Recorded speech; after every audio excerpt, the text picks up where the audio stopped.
मित्रों, इस दुनिया में जब भी प्रेम की मिसालें दी जाती है तो उसमें सबसे पहला नाम भगवान श्री कृष्ण और राधा जी का आता है।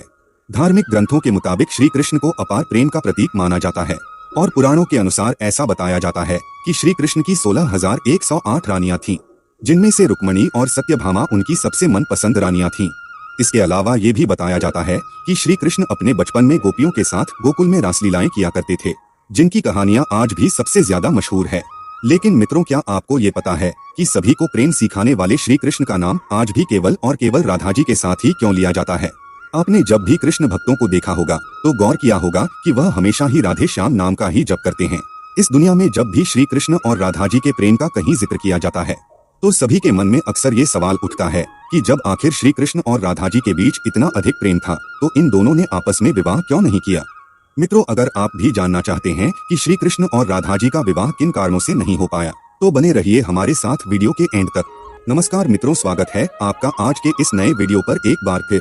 मित्रों, पद्म पुराण के अनुसार ऐसा बताया जाता है कि राधा जी विश्वभानु नाम के ग्वाले की बेटी थीं और उनका जन्म यमुना नदी के पास रावल नाम के एक गाँव में हुआ था। कुछ समय बाद राधा जी के पिता बरसाना गाँव में आकर बस गए थे, लेकिन दूसरी तरफ कुछ विद्वानों का ऐसा मानना है कि राधा जी का जन्म बरसाना गाँव में ही हुआ था। इसी के साथ ब्रह्म वैवर्त पुराण के अनुसार ये बताया गया है कि राधा जी श्री कृष्ण से उम्र में 5 साल बड़ी थीं और उनकी सबसे अच्छी मित्र भी थीं।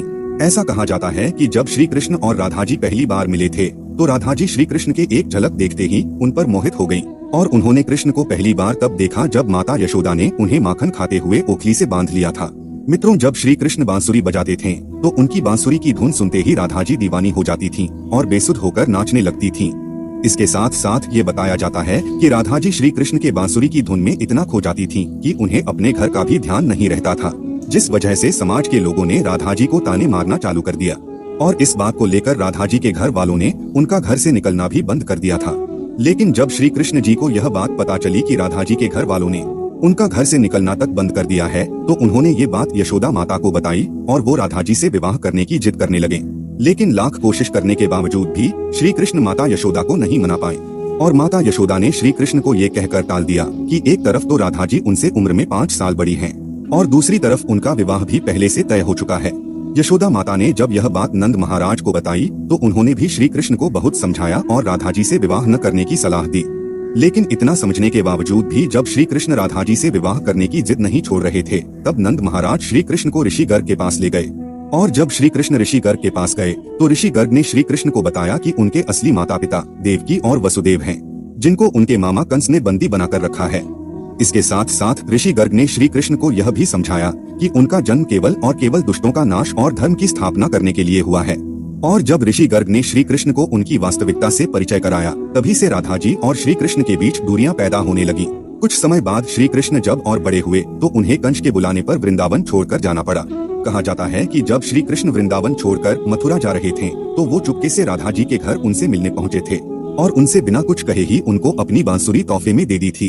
इसके कुछ समय बाद ही श्री कृष्ण बड़े भाई बलराम जी के साथ वृंदावन को छोड़कर मथुरा की ओर रवाना हुए और ऐसा बताया जाता है कि जब श्री कृष्ण वृंदावन छोड़कर मथुरा चले गए तो राधा जी उनकी यादों में फुट फुट कर रोती थी और समाज के दबाव में आकर उन्हें ना चाहते हुए भी अपने पिता के इच्छा के अनुसार किसी और से विवाह करना पड़ा था। ऐसा बताया जाता है कि श्री कृष्ण के जाने के बाद राधा जी का विवाह माता यशोदा का भाई प्रयाण से हुआ था और राधा जी को अपनी एक अलग दुनिया बसानी पड़ी थी। राधा जी का विवाह होने के बावजूद भी जब उन्हें श्री कृष्ण की याद आती थी तो वह अक्सर बांसुरी बजाकर उनकी यादों में लीन हो जाया करती थीं।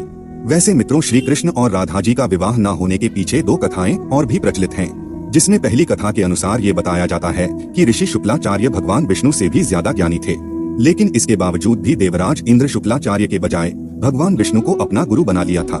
जब शुक्लाचार्य ने ये सब अपनी आंखों से देखा तो उन्होंने इसे अपना अपमान समझकर असुरों को शिक्षा देना शुरू कर दी और उनके गुरु बन गए।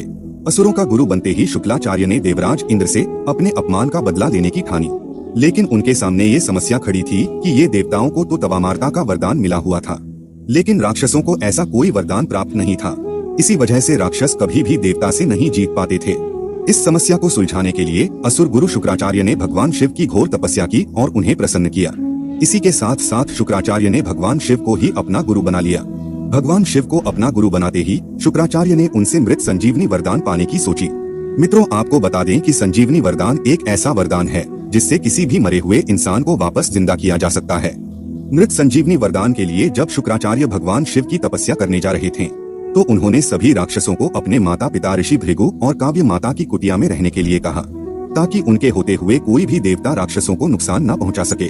जब देवराज इंद्र को ये बात पता चली तो उन्होंने इस कुटिया पर हमला कर दिया, और हमला होते ही काव्य माता ने अपनी शक्तियों से एक ऐसा कवच बनाया जिससे कि कोई भी देवता किसी राक्षस को नुकसान न पहुंचा सके, और इस तरह से सभी देवता राक्षसों से हारने लगे। ये सब देखते हुए भगवान विष्णु ने देवताओं की मदद करने के लिए अपने सुदर्शन चक्र से काव्य माता का सर धड़ से अलग कर दिया। हालांकि ऋषि भृगु ने अपनी पत्नी यानी कि काव्यमती को कामधेनु गाय की मदद से वापस जिंदा तो कर लिया, लेकिन इसके साथ साथ उन्होंने भगवान विष्णु को ये श्राप दिया कि उन्हें इस धरती पर जन्म लेकर पत्नी वियोग सहना पड़ेगा। और मित्रों, बताया जाता है कि ऋषि भृगु के द्वारा दिए गए श्राप की वजह से श्री कृष्ण जी का विवाह राधा जी से नहीं हो पाया था। ऐसा इसलिए क्योंकि भगवान विष्णु ने ही श्री कृष्ण के अवतार में इस धरती पर जन्म लिया था। अब मित्रों, श्री कृष्ण और राधा जी का विवाह न हो पाने के पीछे एक और कथा भी काफी ज्यादा प्रचलित है, जिसके मुताबिक ऐसा बताया जाता है कि एक बार देव ऋषि नारद को ये घमंड हो गया था कि खुद कामदेव भी उनकी तपस्या और ब्रह्मचर्य को नहीं तोड़ सकते। ये सब देखते हुए भगवान विष्णु ने सोचा कि क्यों ना देव ऋषि नारद का ये घमंड तोड़ा जाए। और जब देव ऋषि नारद एक बार रास्ते में कहीं जा रहे थे तो उन्हें एक बहुत ही सुंदर नगर दिखाई दिया, जहाँ माता लक्ष्मी के स्वयंवर का आयोजन किया जा रहा था। तब नारद मुनि उस नगर में गए और वो माता लक्ष्मी के एक झलक देखते ही वे उन पर मोहित हो गए। लक्ष्मी जी के रूप और सुंदरता को देखकर देव ऋषि नारद का ब्रह्मचर्य तो भंग हो ही चुका था। इसके लिए उन्होंने सोचा कि क्यों ना इस स्वयंवर में भाग ले लिया जाए। लेकिन इससे पहले देव ऋषि नारद भगवान विष्णु के पास गए और उनसे कहा कि आप अपना सुंदर रूप मुझे दे दीजिए और मुझे हरि जैसा बना दीजिए। मित्रों, आपको बता दें कि हरि का एक और अर्थ वानर होता है, लेकिन देव ऋषि नारद ये बात नहीं जानते थे और भगवान विष्णु ने उन्हें एक वानर रूप दे दिया। जब लक्ष्मी जी स्वयंवर में आई तो देव ऋषि नारद के वानर वाले रूप को देखकर उन्हें बहुत गुस्सा आया। इसी के साथ साथ देव ऋषि नारद का स्वयंवर में खूब मजाक भी उड़ाया गया। उसी समय की बात है कि भगवान विष्णु भी एक राजा भेष रखकर उसी स्वयंवर में आ गए और भगवान विष्णु के सुंदर रूप को देखते ही लक्ष्मी जी ने उन्हें अपने पति के रूप में चुन लिया।